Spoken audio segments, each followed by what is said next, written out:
Bismillahirrahmanirrahim. Assalamualaikum warahmatullahi wabarakatuh. Alhamdulillahirabbil alamin wa bihi nasta'in wa ala umurid dunya waddin wassalatu wassalamu ala asrafil anbiya'i wal mursalin wa ala alihi wa ashabi ajma'in, amma ba'd. Kita panjatkan puji syukur kehadirat Allah Subhanahu wa Ta'ala yang telah memberikan kita banyak sekali rezeki, dan salah satu rezeki yang paling penting adalah rezeki umur kita. Kita masih dapat dipertemukan di bulan Ramadan pada tahun 1447 Hijriah ini. Alhamdulillah. Tak lupa salawat dan salam kita junjungkan kepada Habibana wa syafi'ina Muhammad sallallahu alaihi wasallam. Teman-teman sekalian yang saya muliakan, izinkan saya memperkenalkan diri. Nama saya Salma Hidayat Robina. Saya adalah mahasiswa muslimah aktif dari Fakultas Perikanan dan Ilmu Kelautan dari jurusan Manajemen Sumber Daya Perairan. Izinkan saya malam ini berbagi sedikit ilmu. Setidaknya sedikitnya ilmu saya dapat bermanfaat bagi teman-teman semua. Amin, amin ya rabbal alamin. Teman-teman, pernah kepikiran gak sih bulan Ramadan itu sebenarnya bulan yang seperti apa? Biasanya kita kan memaknai bulan Ramadan adalah bulan puasa ya, bulan dimana kita harus menahan hawa nafsu makan dan juga hawa nafsu minum ketika di siang hari. Tapi sesungguhnya jika kita dalami lebih dalam makna dari bulan Ramadan ini adalah bulan yang sangat luar biasa loh. Bulan suci, bulan penuh keberkahan, bulan penuh kedamaian dan ketenangan, bulan penuh ampunan. Bahkan jika kita mengerjakan kebaikan-kebaikan di bulan ini, pahala kita akan dilipat gandakan. Seistimewa itu bulan Ramadan. Tapi yang tidak banyak orang ketahui adalah Ramadan ini sebenarnya adalah momentum terbaik untuk kita dapat memperbaiki beberapa aspek harmoni di kehidupan kita.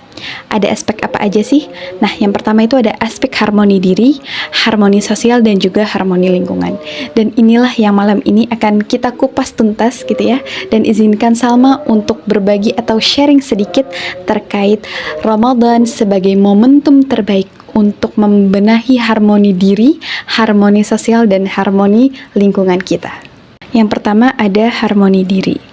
Sebenarnya ketika kita melakukan puasa ya, ketika kita menahan hawa nafsu untuk makan dan minum di siang hari, sebenarnya Allah sedang mengajarkan kita untuk melakukan self control. Dan sebenarnya apa sih kriteria yang bisa kita berikan terhadap orang yang sudah harmonis dengan dirinya sendiri? Ya ini tadi adalah self control. Ini adalah kunci utamanya. Ketika dia sudah bisa mengelola dirinya dengan baik, ketika dia sudah berhasil menjadi khalifah bagi dirinya sendiri, maka dia sudah mendapatkan kunci harmoni diri yang sesungguhnya. Dari sini dia bisa mengendalikan egonya, amarahnya, maupun hawa nafsu duniawinya.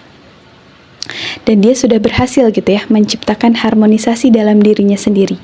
Dia tahu mana yang salah, mana yang benar, mana yang dia harus lakukan, dan mana yang dia tidak harus lakukan dan dia jauhkan. Maka Allah menurunkan Islam, agama yang benar bagi kita semua, untuk bisa melakukan atau membedakan hal-hal tersebut gitu ya.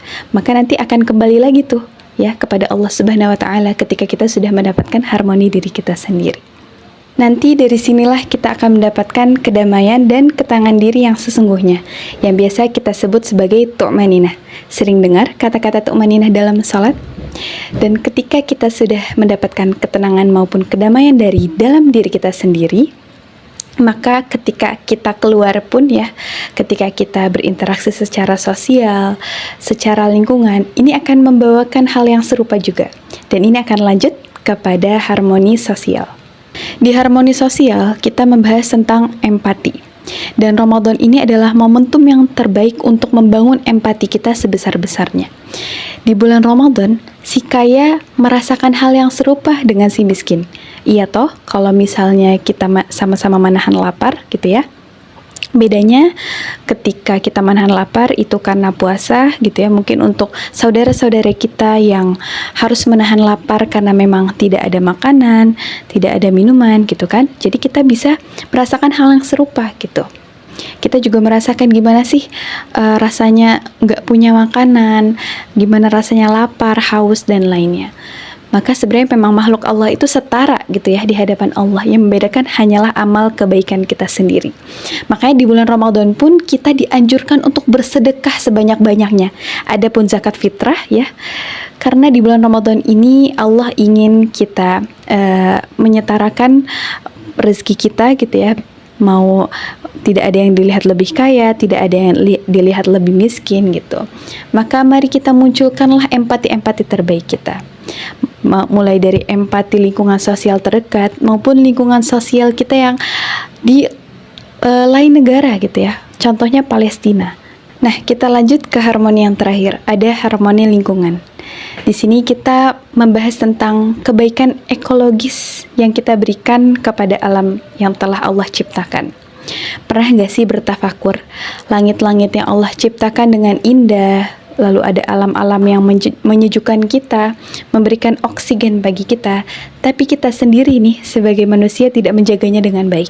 Kita merusaknya, kita mengeksploitasinya tanpa kita rehabilitasi. Saya sebagai mahasiswa manajemen sumber daya perairan juga seringkali mendengar isu-isu perubahan iklim gitu ya, yang merusak beberapa keseimbangan ekosistem di lautan. Contohnya ada pengasaman laut, terus juga ada peningkatan suhu gitu ya di laut, dan itu sangat merugikan makhluk-makhluk Allah yang tinggal di sana maupun diri kita sendiri gitu. Jadi sebenarnya di Ramadan ini sebenarnya momentum yang pas lah untuk kita lebih mendalami atau lebih memahami bagaimana cara kita bersyukur ya, intinya bersyukur dengan cara menjaga alam-alam yang Allah ciptakan. Mulai dari apa? Mulai dari tidak membuang sampah sembarangan. Jadi kita tuh bisa nih mulai mempraktikkan dari ketika bagi-bagi takjil kita menggunakan kemasan-kemasan yang ramah lingkungan ya, tidak banyak menggunakan plastik. Bahkan kita bisa loh menciptakan Ramadan ini sebagai eko gitu ya, eko Ramadan. Terus kita juga setidaknya tidak membuang sisa-sisa makanan atau zero waste food gitu. Jadi sebenarnya kesadaran standar seperti ini tuh harus kita tingkatkan di bulan Ramadan. Karena ya Ramadan ini adalah bulan yang tepat juga untuk kita bertafakur indahnya ciptaan Allah yang Allah berikan kepada kita, dan harusnya kita menjaga itu gitu. Karena itu adalah amanah juga bagi kita. Maka teman-teman yang saya muliakan, mari kita jadikan Ramadan ini tidak hanya sekadar rutinitas tahunan yang datang lalu pergi. Tapi mari kita jadikan Ramadan ini sebagai momentum yang pas untuk menyetel ulang frekuensi hidup kita. Mari kita tinggalkan bulan suci ini dengan menjadi pribadi yang utuh, meliputi 3 poin atau 3 kunci utama dari 3 harmoni yang tadi kita sudah bahas. Yang pertama, damai dengan diri kita sendiri. Yang kedua, peduli pada sesama, dan yang ketiga, santun terhadap semesta. Karena sejatinya iman yang sempurna adalah iman yang dapat mendatangkan harmoni bagi alam semesta semuanya, rahmatul lil alamin. Semoga langkah kita senantiasa diberkahi. Demikian sedikitnya ilmu yang bisa saya sampaikan. Mohon maaf apabila ada kekurangan. Wassalamualaikum warahmatullahi wabarakatuh. في المنام إليك رام كل قربى سيدي لبيك قلبي في المدينة وجد السكينة قال يا نبينا السلام عليك قلبي في المدينة وجد السكينة محمد نبينا